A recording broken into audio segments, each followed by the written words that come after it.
വീട്ടുകാരെല്ലാം കൂടെ ടൂർ പോയപ്പോ നിന്നെ മാത്രം എന്താ കൊണ്ടുപോകാൻ? ഞാൻ കുളിച്ച് കുട്ടപ്പനായി സുന്ദരനായിട്ട് ഇൻ ചെയ്ത് കാറിനകത്ത് അങ്ങോട്ട് ഇരുന്നപ്പോ എന്റെ വാപ്പ പറയണ നീ എല്ലായിടത്തും പോണല്ലേ, എന്തിനാണ് എല്ലായിടത്തും വലിഞ്ഞേറി വരുന്നതെന്ന്. എന്റെ അവസ്ഥ പറഞ്ഞാൽ മനസ്സിലാവില്ല. മന്തിയിലെ കുരുമുളകിന്റെ അവസ്ഥയാണ്. എടുത്ത് തെറിപ്പിച്ചളഞ്ഞപ്പോഴേ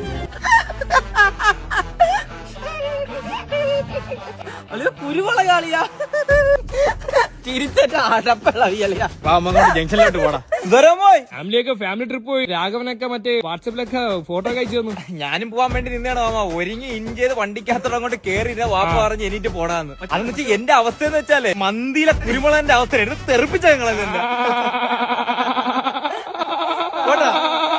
നളിനി ചേച്ചി. ഞാൻ രാവിലെ ഒരുങ്ങി കുളിച്ച് കുട്ടപ്പനായിട്ട് വണ്ടി കയറി ഇരുന്നപ്പോ വാപ്പ പറയണ ഇറങ്ങി പോടാൻ. എന്റെ അവസ്ഥ എന്തിനാണെന്നറിയോ ചേച്ചി? മറ്റേ മന്തിയിലെ കുരുമുളകിന്റെ അവസ്ഥ കണ്ടോണ്ടേ തെറിപ്പിച്ച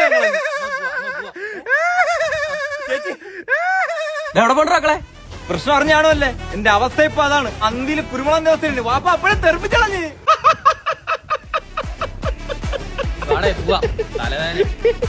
ചേട്ടോ അറിഞ്ഞു കാണുമല്ലോ എന്റെ അവസ്ഥ എന്ന് പറഞ്ഞാലേ വല്ലാത്ത അവസ്ഥയാണ്. ഇത് മന്തിയിലെ കുരുമുളകിന്റെ അവസ്ഥ എടുത്ത് അപ്പഴേ വാപ്പ തെറിപ്പിച്ചളഞ്ഞ്. മന്തിയിലെ കുരുമുളക് എടുത്ത് തെറിപ്പിച്ചളഞ്ഞ്.